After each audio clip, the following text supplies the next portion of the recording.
झुकती है दुनिया झुकाने वाला चाहिए.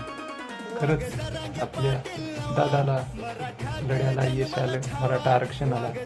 सर्व मराठा बांधव जे मुंबईला गेले त्यांचं सुद्धा अभिनंदन. आणि जे विखे पाटील समितीचे अध्यक्ष आहेत त्यांनी सुद्धा तडजोड करून बऱ्याच मागण्या मान्य केल्या. आता बरेच जण म्हणतील की बा काही मागण्या अजून मान्य झाल्या पाहिजे, त्याच्यावर वाद करण्यापेक्षा मराठा समाजाला एक मार्ग निर्माण झाला हे महत्त्वाचं आहे. आणि तेच जास्त पुढे चालून मराठ्याची मुलं जास्त आता कुणबी म्हणून प्रमाणपत्र भेटण्यास मदत होईल. आणि आपल्याला सुद्धा ते पुरावे शोधणं लागेल त्या गॅजेटमध्ये. ते केल्याशिवाय आपल्याला प्रमाणपत्र भेटणार नाही. त्यामुळं सर्वांनी तयारीला लागा. जय शिवराय.